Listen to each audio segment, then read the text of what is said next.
नमस्कार, ऐसा देश हो मेरा में आपका स्वागत है। मैं हूं रामवीर श्रेष्ठ। आज हम बात कर रहे हैं व्यवस्था परिवर्तन की। ये शब्द ऐसा है जो अन्ना हजारे के बाद और ज़्यादा पॉपुलर हुआ। इससे पहले जयप्रकाश नारायण की अगुवाई में भी एक बार व्यवस्था परिवर्तन करने की शुरुआत, एक आगाज किया गया था।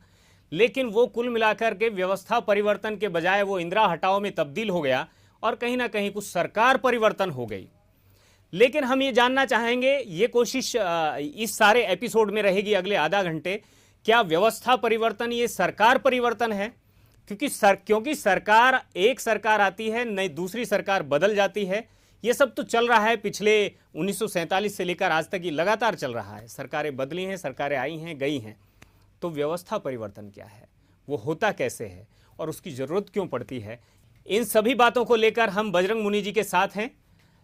मुनि जी, आपका स्वागत है। और सबसे पहले इस चीज में अंतर जानने की कोशिश करेंगे कि व्यवस्था परिवर्तन और सरकार परिवर्तन में फर्क क्या है। सबसे पहले तो ये तय करना पड़ेगा कि व्यवस्था और सरकार में अंतर क्या है। हाँ, उससे ये बात भी तय होगी। व्यवस्था किसी संविधान की होती है, सरकार संविधान के अंतर्गत होती है। तो किसी व्यवस्था के अंतर्गत सरकार बनती है। बिल्कुल, सरकार के अंतर्गत व्यवस्था नहीं होती है, किसी सिस्टम के अंतर्गत बनती है। गांधी जी ने सबसे पहले व्यवस्था परिवर्तन सोचा था कि भारत स्वतंत्र होगा तो स्वतंत्र भारत में इस प्रकार की व्यवस्था होगी, ऐसा उन्होंने ग्राम स्वराज्य जैसी बातें, सब बातें उन्होंने सोची थी कि व्यवस्था क्या होगी। बिल्कुल। लेकिन अब गांधी जी व्यवस्था तो बेचारे लागू कर ही नहीं पाते, क्योंकि महीने 2 महीने में वो सोचते रह गए। और सोचते सोचते दो विचारधाराओं ने गांधी जी की व्यवस्था को समाप्त कर दिया। एक विचारधारा ने गांधी को समाप्त कर दिया और एक दूसरी विचारधारा ने गांधी की विचारों को समाप्त कर दिया। और दोनों ने मिलकर के व्यवस्था परिवर्तन कर दिया। जो गांधी जी जो व्यवस्था लाना चाहते थे। अरे लेकिन आपके ये आरएसएस वाले जो लोग हैं, आपके सॉफ्ट टारगेट पर रहते हैं, जबकि सुप्रीम कोर्ट ने जो है, या उस समय की अदालत ने जो है, उन लोगों को एकदम क्लीन चिट दे दी। तो क्या आप उस न्याय में विश्वास नहीं करते? तो कहा नहीं है। नहीं, आपने सीधा आरोप लगाया कि एक विचारधारा ने वह विचारधारा संघ की विचारधारा थी, ये मैं नहीं कह रहा हूँ। वह विचारधारा उन लोगों की विचारधारा थी जो उग्रवादी थे। चलिए, मतलब आतंकवादी नहीं, जिनकी उग्रवादी विचारधारा थी, उस उग्रवादी विचारधारा के से आगे बढ़ करके और किसी आतंकवादी ने यह कृत्य कर दिया। हम आगे बढ़ते हैं और व्यवस्था परिवर्तन पर ही हम अपने आप को टारगेट। व्यवस्था परिवर्तन की जो बात है, तो गांधी ने शुरुआत की थी व्यवस्था परिवर्तन की। ठीक है। और व्यवस्था परिवर्तन यानी क्या? वह था ग्राम स्वराज्य या लोक स्वराज्य। बिल्कुल। ये ग्राम स्वराज्य और लोक स्वराज्य में क्या अंतर है, वो भी मैं अलग से बता दूंगा आपको, आप पूछिएगा। ठीक है। तो व्यवस्था गांधी जी के मन में ये थी। जैसे भगीरथ ने प्रयत्न किया, भगीरथ के पहले के राजा सगर क्या था, पुराना इतिहास रहा होगा, जो गंगा अवतरण के लिए, वो जो गंगा अवतरण के लिए, तो गंगा तो वहां से चली। और गंगा चली तो बीच में शंकर जी के जटा में आकर के रुक गई। अब उसके आगे तो गंगा जी आई नहीं। फिर दोबारा प्रयत्न करना पड़ा, किसी अन्ना हजारे को, किसी जयप्रकाश नारायण को, किसी बजरंग मुनि को, कि भाई गंगा तो बीच में आके फंस गई। फंसी नहीं, ऐसा कहिए। वो मैनेजमेंट क्यों नहीं कहिए आप? मैनेजमेंट कहिए, जो कहिए, वो आकर के शंकर जी की जटा में उलझ गई और आगे गंगा बढ़ी नहीं। अब उस गंगा को आगे बढ़ाने के लिए जयप्रकाश नारायण शहीद हो गए।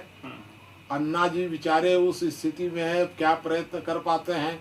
और अगर जयप्रकाश नारायण भी नहीं ला सके गंगा को, और अन्ना जी भी नहीं ला सकेंगे, तो फिर बजरंग मुनि लाने का प्रयास करेंगे।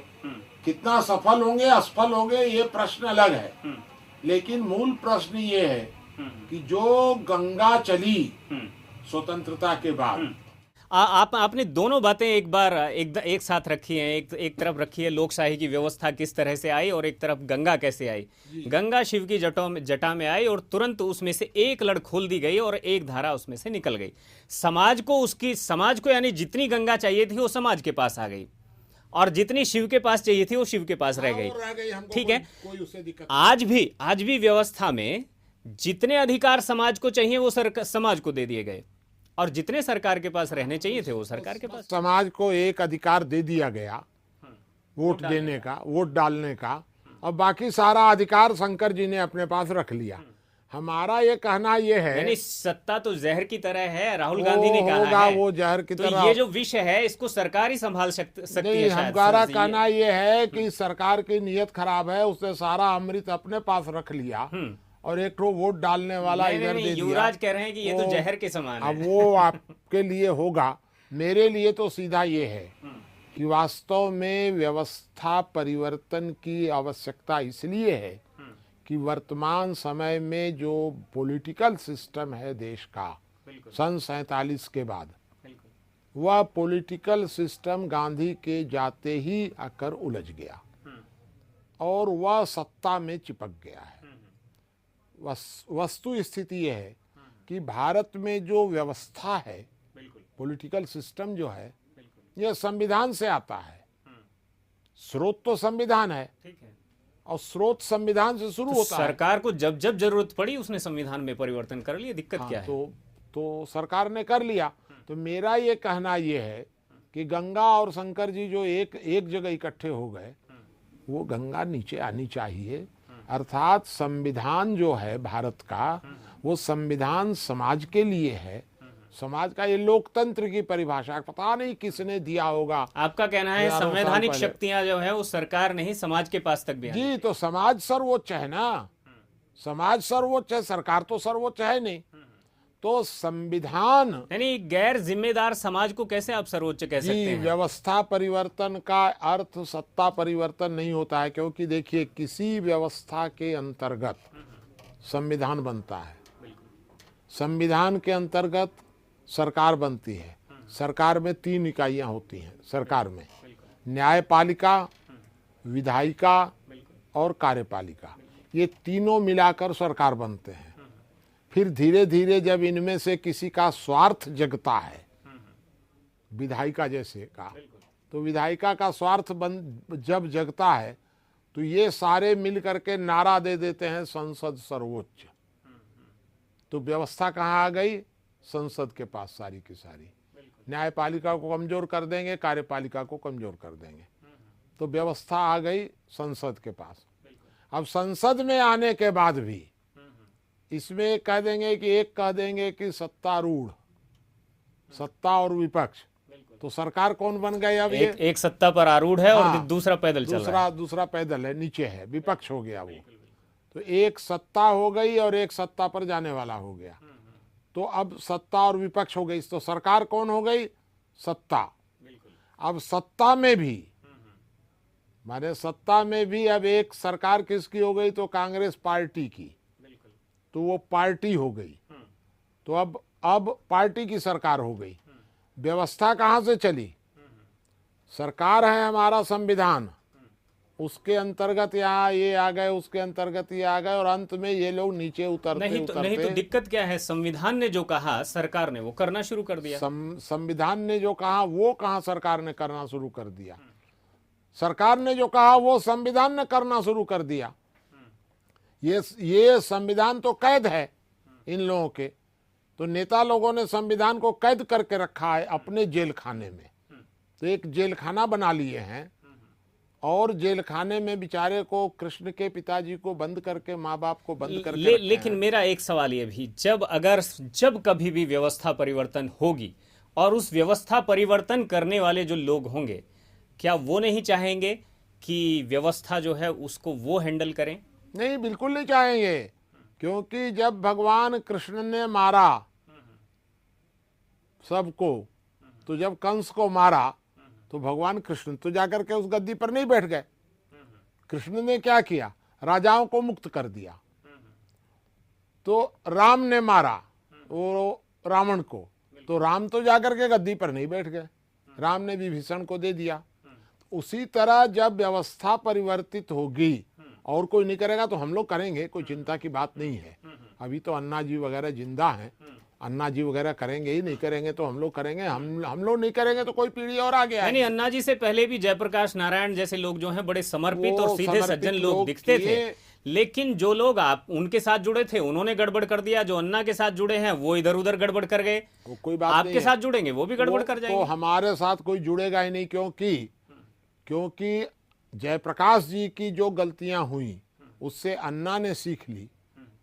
अन्ना से जो गलतियां हुई उससे मैं सीख लूंगा, और अगर मेरे से भी कोई गलती हो जाएगी तो संजय तिवारी तो सीख लेंगे। आगे आने वाली आप सीख लेंगे, संजय तिवारी सीख लेंगे, जो भी होगा आगे आने वाली सीख लेंगे, माने लोग सीख लेंगे। यह प्रक्रिया चलती रहेगी। व्यवस्था अलग होती है और सत्ता अलग होती है। व्यवस्था का मतलब यह होता है कि संविधान संशोधन के अधिकार राजनेताओं के पास से हटकर जनता के पास आने चाहिए। जनता ऊपर और सत्ता नीचे, बीच में है संविधान। इन लोगों ने घपला क्या किया है? देखिए, व्यवस्था परिवर्तन यानी क्या? इन लोगों ने घपला ये किया है कि संविधान को अपनी मुट्ठी में कैद करके, जैसे होता है ना कि कोई व्यक्ति किसी को अपने पास में कैद कर लिया, तो कैद करके किसी औरत को, और उस औरत को कैद करके उससे संतान उत्पन्न करता है। अब वो संतान तो उस औरत की मानी जाती है बेचारे की, लेकिन वो तो जेल में कैद है। तो उस तरह से इन लोगों ने हमारे संविधान को जेल में कैद करके, बहुत गंभीर आरोप है, बहुत खतरनाक बात मैं कह रहा हूँ, कि इन लोगों ने संविधान को अपने पास कैद करके और उसमें मनचाहे संशोधन कर लिए। संविधान ने सरकार में तब ही संशोधन किए जब समाज में मांग उठी। ऐसे बहुत कम मौके आए जब सरकार ने जो है अपने आप खुद से संशोधन किए। तो सच बात जो आप कह रहे हैं वो यही है कि सच बात यही है कि जब नेता लोगों को जरूरत महसूस हुई तो ऐसे मौके बहुत कम आए। अच्छा, तो ये लोगों ने आरटीआई की मांग उठाई, सरकार ने आरटीआई दे दिया। लोगों ने भोजन के अधिकार की मांग उठाई, सरकार ने भोजन दे दिया। प्लीज आप अब एक बात हमको बताइए, हम बहुत माने धीरे धीरे आपकी बात सुनते जा रहे हैं। आप ये बताइए कि साहबानो प्रकरण ने समाज में क्या कहा था कि संविधान में संशोधन कर दो? कभी नहीं कहा है समाज ने साहबानो के मामले में। अच्छा, समाज ने कहा था क्या कि इंदिरा गांधी को कि संविधान में संशोधन करके सारे पावर अपने पास ले लो, लेकिन और न्यायपालिका को गुलाम बना लो? कब कहा है लेकिन अब तो आपकी प्रिय मनमोहन सिंह की सरकार है, अब क्या दिक्कत है? हाँ, तो मनमोहन सिंह की जब से सरकार आई है, ठीक है ना, जब से आई है मनमोहन सिंह की सरकार, व्यवस्था परिवर्तन का विकल्प बंद हो जाना चाहिए। नहीं, मेरा ये कहना है कि जब से मनमोहन सिंह की सरकार आई है तब से लोकतंत्र की दिशा बदली है। देखिए, मैं आपको एक बात साफ कर दूं, बिल्कुल, कि यूपीए 1 को छोड़ दीजिए, बिल्कुल, यूपीए 2 जब से आया है, मनमोहन सिंह भारत में सन 47 के बाद सबसे कमजोर प्रधानमंत्री हैं, सबसे कमजोर। आज तक इतना कमजोर इसीलिए देश मजबूत हुआ है, इसीलिए देश में व्यवस्था मजबूत हुई है, सिस्टम मजबूत हुआ है। बिल्कुल बिल्कुल, ताकि चीन भी जो है वो देश के अंदर घुस करके आकर के बैठ गया है, पाकिस्तान भी यहाँ पर यानी भारतीय सैनिकों के सिर काट कर ले जा रहा है। कुछ नहीं है ना, पाकिस्तान और चीन की जो बातें हैं ये सब विरोधियों के द्वारा ज्यादा प्रचारित की जाती हैं। सच बात क्या है वो न हम जानते हैं न आप जानते हैं। सच बात जानते होंगे तो पूरा सैटेलाइट, पूरा मीडिया सब कुछ तो लगा हुआ है, वो कह रहे हैं कि हाँ, 19 क्या किलोमीटर अंदर आ गए हैं। होता है, कितना सच होता है और कितना झूठ होता है। वास्तव में चीन की समस्या और पाकिस्तान की समस्या यह समाज की समस्या नहीं है, यह देश की समस्या है। समाज की समस्या क्या है? समाज की समस्या क्या है वो आपको बताऊं। समाज की समस्या है वर्तमान समय में चरित्र पतन। समाज की वर्तमान समस्या जो है वो है भ्रष्टाचार।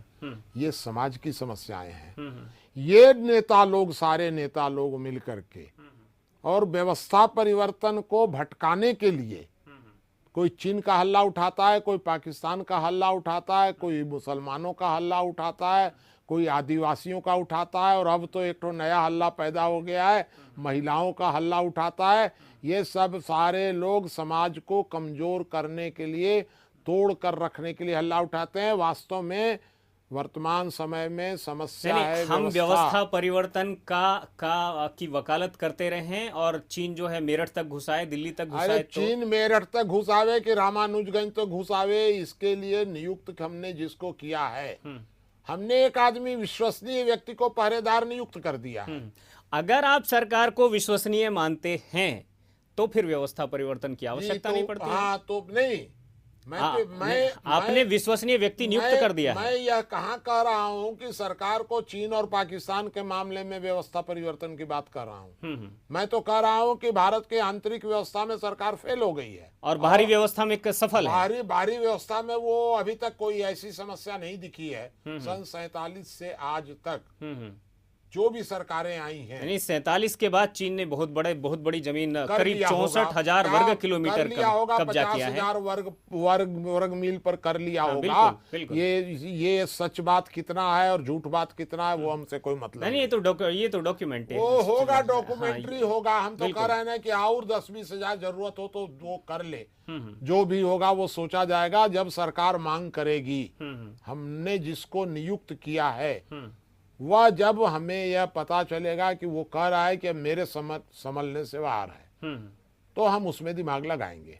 अभी वो ठीक संभाल रहा है। हमको सरकार पर पूरा विश्वास है, चाहे वो अटल जी की सरकार थी तो, इंदिरा गांधी की सरकार थी तो, नेहरू जी की सरकार थी तो, और मनमोहन सिंह की सरकार थी तो।